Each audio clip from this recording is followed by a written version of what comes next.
Hey there, this is Natalie, and it's time for more Reddit stories that will shock and amaze you.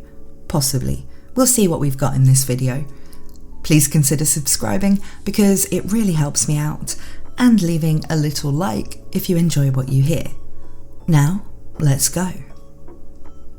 Here's a fairly short but interesting, fully updated story entitled, "Overheard my girlfriend say she would leave me for someone taller." It was originally posted by user WTF001. And he begins, "My girlfriend and I have been dating for almost 3 years. Last night she had some friends over after she finished work. I work from home, so I only left my office to be formal and say hello, and then continued working. It was easy to hear the conversations they were having, even though my office is down the hall. I then heard my girlfriend mention that she would leave me for a taller man. Her friends made a comment on how I was a lot shorter than her ex-boyfriend. My girlfriend responded, 'If only he was as tall as X, he'd be 10 times better. If I could find someone taller than him, I would.' I guess I should mention my girlfriend is barely 4'11" in shoes.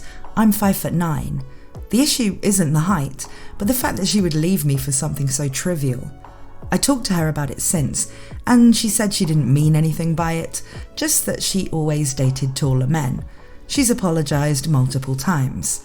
Is this a red flag of any kinds of things to come, or is it just me overthinking?" Update. I didn't feel the need to make an entirely different post for the update, so here it is. I left early in the morning to make sure I wasn't making irrational choices. When I came back, she was immediately apologetic, but I didn't want any more apologies. I talked to her about how little respect she had for me, that she felt the need to make jokes at my expense. She started crying and begging not to break up, and feeding me the standard BS people say when they don't want to break up. To not bore you with the details, I broke it off. I lose nothing at this point. I should clarify something from my initial post. I get that people can joke around and it doesn't mean anything, but when I confronted her about it, she denied it and got very defensive. That's the part that got to me, the fact that she tried to cover it up before apologising. I read all the comments and thank you. This one, it's such a shallow reason to break up. Both her saying that, and him taking it so badly that he breaks up with her after 3 years. It doesn't mention how old they are, so I'm guessing they're pretty young. But if she has multiple exes who are all giants, then, maybe not so young. I've never really got this whole fixation with height, which is kind of odd because I'm actually very tall myself. I'm 6 foot and I'm a woman. But I've never really minded dating men shorter than me. It just doesn't seem that important. And when it's these really tiny girls that are saying they need someone who's over 6 foot, it's like, why? You can't even tell the difference really between someone who's 5'10" and 6 foot, unless you're around that height yourself.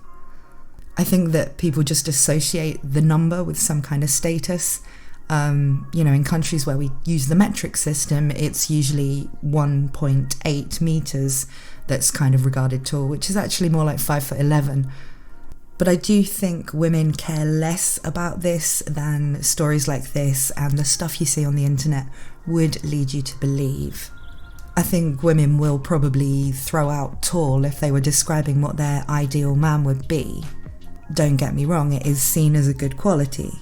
But the fact that there are men around who think that they are never going to get a girlfriend because they're only 5'7" or something, which is just average height, is actually pretty ridiculous.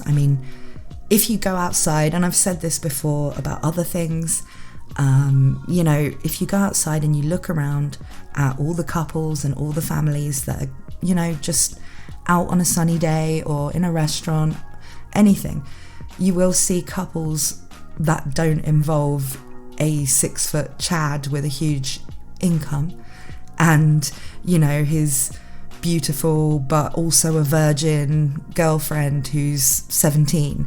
That's not what people are like in real life. That's just in people's weird internet minds. But if you find out that your partner is actually that shallow, then, maybe it is the right thing to do to just leave them before it gets worse. I can't really say. Fact is, she might well have been joking about actually leaving him for a taller man, or just saying some BS to conform with what girls are supposed to say in front of her friends. Or she could genuinely believe she's just settling for this guy she's been with for 3 years because, he's like 3 inches shorter than her ideal preference. I guess only the guy in the story can know. But he does have an update, so we do get a bit more information. He says, "So I read all the comments on my last post, and even after breaking up with my girlfriend, I was doubting if I made the right decision. I wasn't going to update because I didn't see a reason to do it, but after the last couple of days, I came to a final conclusion. I want to clarify that I broke up with my girlfriend because of how easy it was for her to disrespect me behind my back, not because of the actual height difference. After I broke up with her, she continued to apologise to me. She would send me letters and call me a lot. In one of the texts I actually responded to, she asked if we could meet up and talk. Without going into too much detail, she wanted a second chance, and overall sounded very remorseful. I was about to agree, but something she said made me realise I'd be making a mistake if I did. She said, 'I'll remember to respect you from now on.' That sentence made me realise that I made the right choice by breaking up. Since when do you have to be reminded to have the bare minimum of respect for your partner? Either way, I'm glad I didn't give her a second chance. I don't know if any of you care at this point, but there's the update. On a side note, the other day I was hanging out with one of my female friends who happens to be taller, and I guess she saw us and started texting me that she doesn't need me, started saying that my friend was a pig and that I moved on too fast. Blocked her and had a laugh. I know for a fact I made the right choice. So there we go. What do you guys think about this one? If you overheard a partner saying they would prefer someone who had a physical attribute that you would never be able to have, and they did it in a disrespectful way like this, joking around with their friends, would you give them another chance? Would you confront them about it? Or would you just keep quiet about it and maybe try and forget they said it? Let me know down in the comments. Now, this story is one of those I'm going to be reading live just based on the title. It sounds incredibly wild, so we'll see if it is. It was originally posted to r/relationship advice by user bluesugar116. And the title it's been given on Best of Reddit Updates is OP's husband wants to use an egg donor so as not to have another mixed race child. And OP begins. Background: I've known my husband since high school. We met again abroad where we both studied and worked, and met for lunch years later, and then started dating. We've been together for 5 years, 2 years married. We decided to move back to our home, where we're both from, country, once I found out I was pregnant. I'm an international adoptee from South Asia. We're both citizens of Northern Europe. My husband is white with blonde hair and blue eyes, and I have South Asian features. Our child was born 2 years ago. The twist. So my husband told me on New Year's Eve that he doesn't feel a connection to our child at all. I asked him how and why, and he complained it was because of her appearance, that she has more dominant features from me, i.e. dark eyes and darker hair. I swear every single friend or family member from my side has said our child looks exactly like my husband. She even has very light brown hair, not that it matters to me, but just brown eyes. He told me that he wants a family member that looks like him with blonde hair and blue eyes. I asked him if he was open to adoption, because I'm adopted. He said no, he wants to see his own features in the child. We went back and forth until he told me he wants to use an egg donor to conceive blonde hair, blue eyes, and his genes. My first reaction was, WTF? I told him that's really insulting, and how the hell can he say that about his own child? And why didn't he think about this earlier, before he married and had kids with me? I just bluntly told him we've all seen the eye charts in biology class in school. Usually, brown eyes dominate.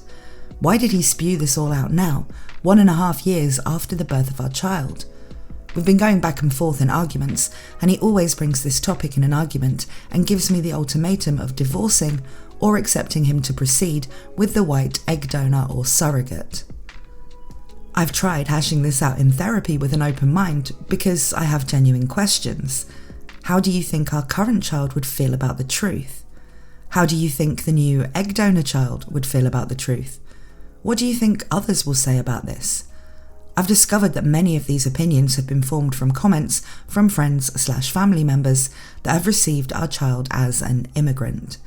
My question is, what's wrong with that? And what does it even matter? He also said that he would like the egg donor child to have personality traits similar to him, i.e. analytical, quiet, nature lover, etc. I personally don't think you can dictate or impact another human's personality. Moreover, it's not a great reason to have children. I've told both his parents, and they've tried to talk to him. He is very adamant that this child will be the answers to his negative feelings about his family. My opinion, it's very insulting. If he's got microaggressions he wants to discuss, why hasn't he come to me? I'd hope that one person who accepts me as myself in my adoptive country would be my husband, but frankly it does not feel like the case here. I feel like the conflict of being foreign is being passed to my child now, and sadly by the other person who should love and accept her the most, the other parent. I personally have tried to be open to the thought, but just the principle of the reasons why he wants to go ahead with this are incredibly shallow, superficial, and racist. I'm at the point of considering filing for divorce. It's not going anywhere. Curious to hear your perspectives. Thanks in advance. Wow, so that really is as wild as the title made it out to be. This guy really is that racist and weird that he can't connect to his own child because she's got different colouring to him. Yet he's still married and had a child with someone of a different ethnicity, and then just expected her to be fine with the idea that he doesn't want his next child to have any of her genetics. That is absolutely wild. And she's being so accommodating, trying to work through this in therapy or something, as if she's in any way wrong here. This guy is the worst. Still, we do have some comments and then the update. So, CoolStar2808 says, "Your first reaction was the correct one. WTF. I'm so sorry that your husband didn't show his true colours until after you had a child with him. See a lawyer and get advice before you make your next move." Yelzy says, "Mine was holy frick. I'd be packing my stuff so fast." And OP replies, "Yeah, I just left with my baby when the discussion wasn't going anywhere without him getting angry and defensive."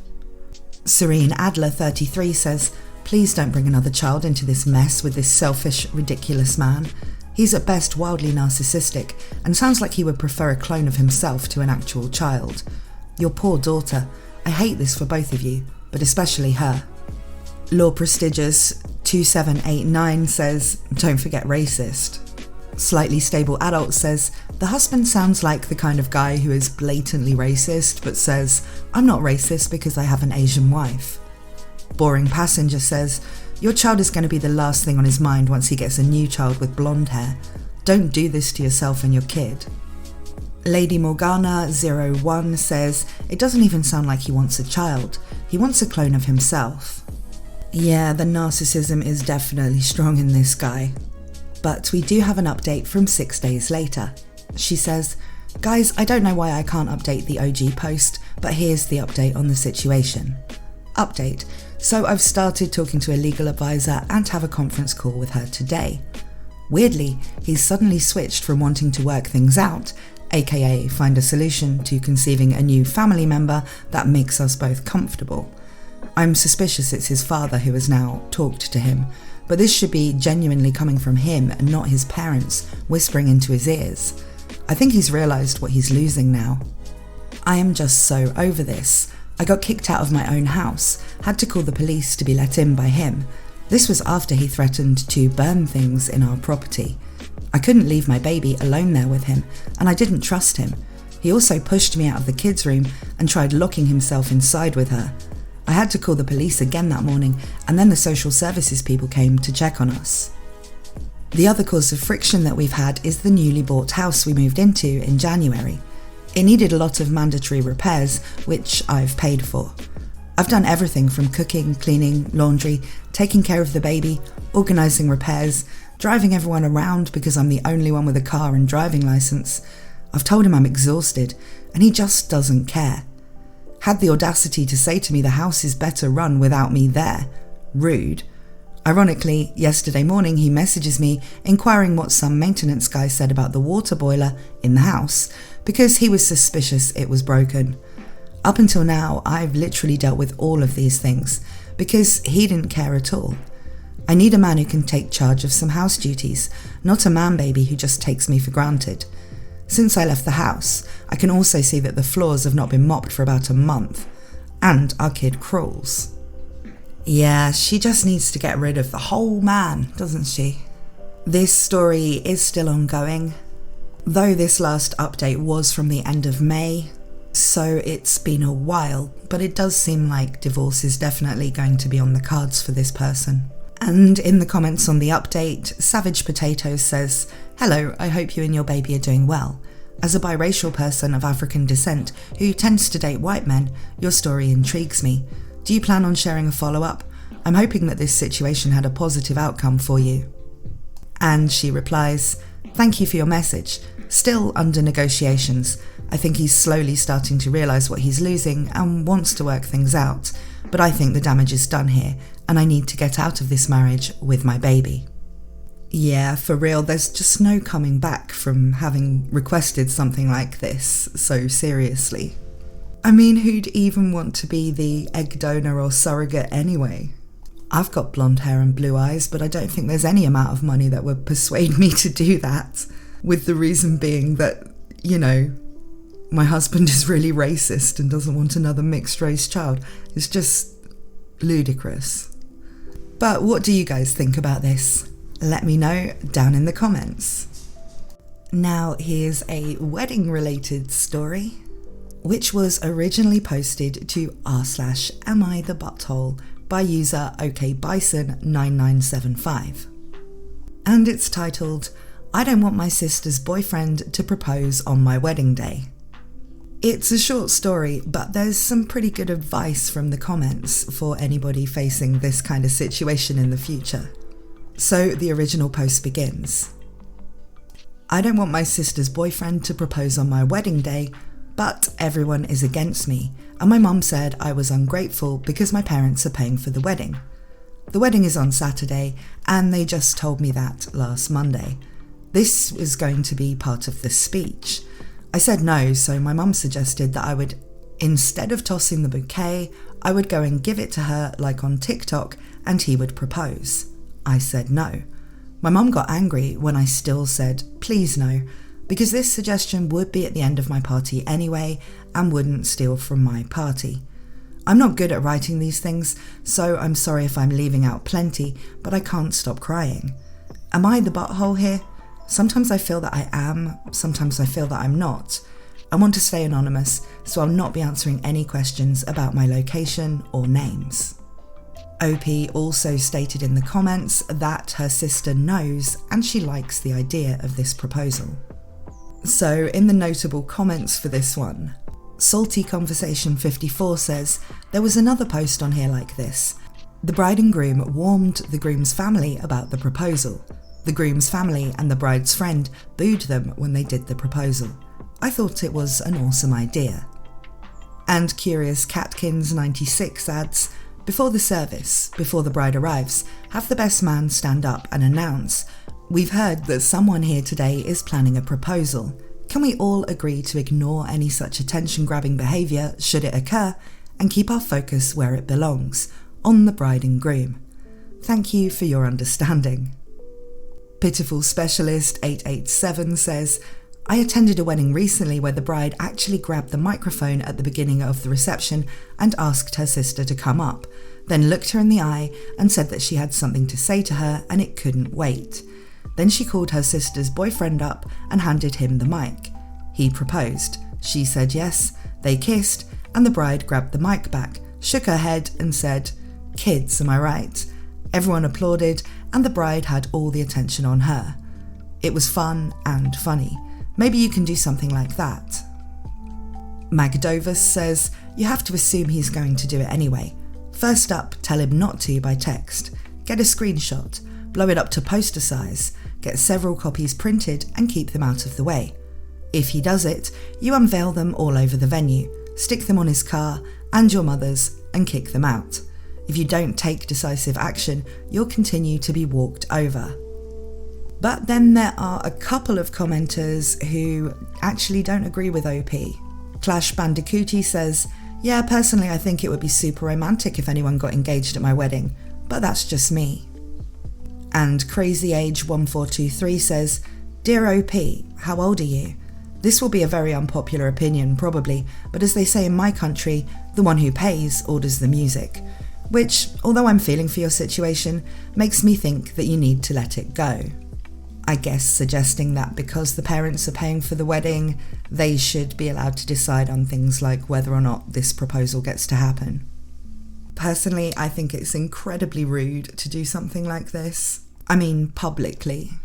If maybe at a wedding someone who's already been planning to propose, the mood just takes them and they privately ask their partner to marry them without any fuss and without announcing it to other people at the same event, that's kind of fine, but planning to do it as part of the speech, I think it would just feel like, okay, this event's over now, let's start thinking about the next wedding, There are probably some people who would be cool with it or would think it was a romantic thing or a happy thing to have happen at your own wedding, but clearly OP is not of that mindset, and the fact that she outright said no should have been the end of it. But still, we have an update from about 3 weeks later. OP says, "Hi, I'm sorry for not updating earlier. This is my update. My husband and I read all the comments on my post, and I want to thank you for your indignation on our behalf. Then my husband said that this probably would be the reaction everywhere, not only on my post. So we decided them embarrassing themselves was the best punishment. We decided to, frick it. I'm marrying my best friend, nothing else matters. I ignored my family for the rest of that week up until my wedding. I was busy anyway. I saw them first at my wedding. My mother made her speech, and then she asked my, future brother-in-law now, to join her. He proposed, and literally 2 or 3 clapped beside my mother, sister and I. The rest looked like the meme girl, side-eyeing Chloe, so my husband was right. After the awkwardness, the rest of the evening was amazing. I spent it with my husband and close friends. My sister, fiancé and mom sat sulking for the rest of the night because I don't think anyone went to congratulate them. Mom sent me a text later asking if I sabotaged it. I didn't, because leave me alone, I'm on my honeymoon. I don't want drama, but also I don't care what she believes. I will not explain myself. It's not my problem how little self-awareness they have, that they don't even understand that what they did was actually frowned upon by normal people. Thank you." And in the notable comments for this update, Rarebird43531 sent an article entitled "Should You Propose at Someone Else's Wedding? An Expert Weighs In" from People magazine, and says, "Just sent her this link to People magazine explaining how this is in bad taste. They sabotage themselves due to their lack of common sense. A few minutes on Google would have made it pretty clear she did this to herself. While people are likely to share their engagement, you should wait to do so until the wedding is over." She adds, "In short, you are essentially taking the spotlight off of the bride and groom and directing it on yourself. This can be perceived as rude, self-centered, and narcissistic. It screams, 'Look at me, I'm important.'" Mobile Struggle 2040 says, "Imagine being so self-absorbed and hateful that you hate your sister for it, instead of trying to share this moment together. You're getting married and she got proposed on the same day. Would be a beautiful memory if you weren't so narcissistic. Thank you for all the hate in advance." And then Oranges214 says, "If and when you do eventually want to respond, what's going on? You sabotaged your sister's proposal. What proposal? Her fiancé proposed at your wedding and no one came to congratulate her or us. Oh, there was a proposal? Weird. I don't remember that. Are you sure?" It would be fun to see OP's mom's reactions if OP did this. So it seems like effectively OP didn't really have to do anything. The rest of the people at her wedding saw things the same way as she did, and presumably most of you guys would, and just took it as being in bad taste, so didn't celebrate it with the people involved, allowing the wedding to go on as normal. I do kind of understand the person saying, oh, you're self-centered for not just being happy for your sister. And I do think people can get a bit weird about their own weddings and that need to be the very center of the world for that day. But it's also kind of reasonable because it is just one day and hopefully for most people will only happen once. I don't think it's a sign of total narcissism for somebody to just want that attention to be on them just on that one occasion. As long as they don't become one of those like bridezilla types who make everything about them for like months up until the wedding and it's all they talk about. Those people can get in the sea. But what do you guys think? Let me know down in the comments.